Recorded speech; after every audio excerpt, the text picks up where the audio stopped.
Hello everyone and welcome back. So a lot of you have asked me, how can I boost my brain power?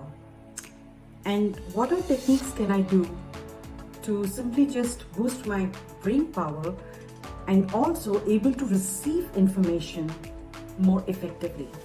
So you might have seen that most of us are not good at receiving the information. Sometimes we receive an information and we try to translate into something else which it does not even mean. So receiving information, as you all know that our brains are compared to computers, and how you can effectively receive an information is a very important skill you can learn, and that will eventually boost your brain power. So we'll talk all about it, and keep watching the video till the end. And in the end I would discuss a technique which a lot of people have used and they have really seen the results with it. And as all you know, I come here on the weekly basis to uplift you all, to share all the tips and techniques which I've shared with thousands of my coaching clients, and they have seen the great results. So just my purpose is to come here on the weekly basis and help you all out in some way. Alright, with that, let's get started. So what are we talking today? We are talking about how you can boost your brain. And the only way you can boost your brain more powerfully, that you are able to receive the information, or you are able to receive whatever is given to you in more effectively, and how your brain responds to it, right? So we'll talk all about it. So it's very, I would say it's very crucial you learn this skill, because this helps in not many ways than you can think of. It can give you a more better cognitive function for your brain. It can show your absorption ability, when you're trying to effectively listen to an information. So it can really make a big difference in your, I would say, personal life and in your professional life. And I'll be discussing all the tips and tricks, of course.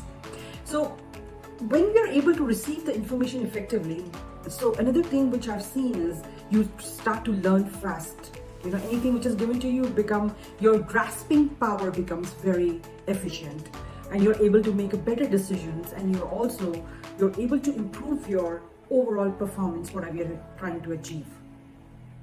So you have seen that our brain has, I would say, huge capacity to capture attention, and our human brain can process information, as some of you say, faster than a computer.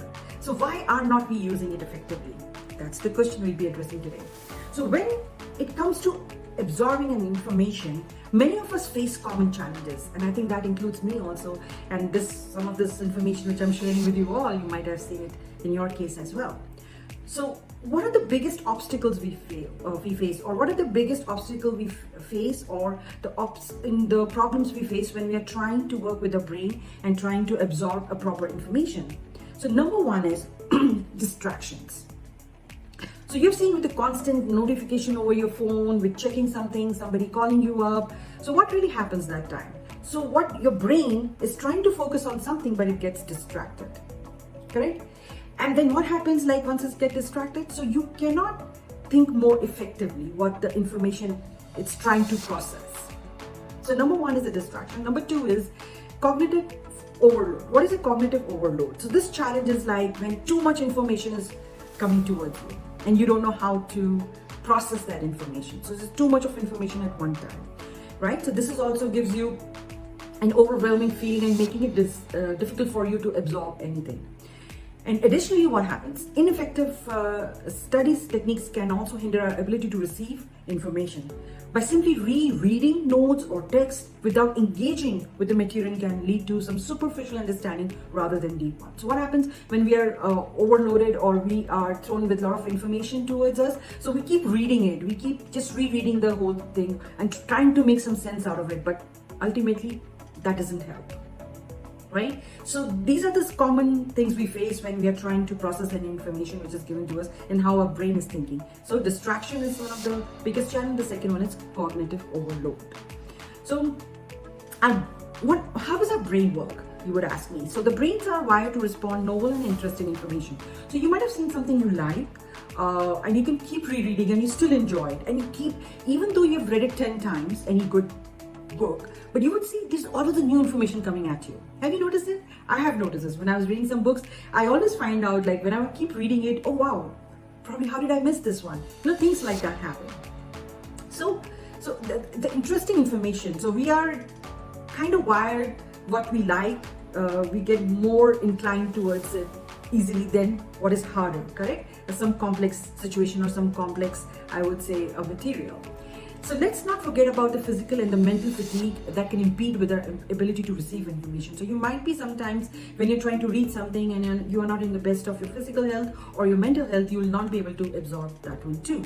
So that's another challenge where either you're tired, you're stressed, your brains don't function at their best.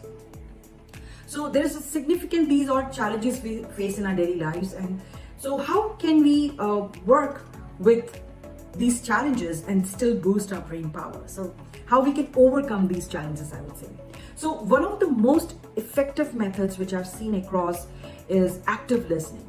Now you would say, it's very simple, I'm listening to something. It's not that, it's hearing. When you're just casually hearing something, it's just physiologically you're just hearing with your ears, but you are not absorbing it deeply, correct? But active listening is when you are 100% engaged with the situation. Now what does that mean? That means that you are 100% engaged with your senses, correct? Which is your eyes, you're making a right eye contact, you're listening, you're feeling what they're trying to say, correct? All your senses are involved. So smell and all is not the part of it, but you're very much engaged, all right? And then only you'll be able to ask the questions which you're going to clarify any misunderstanding, because since you are actively listening to something.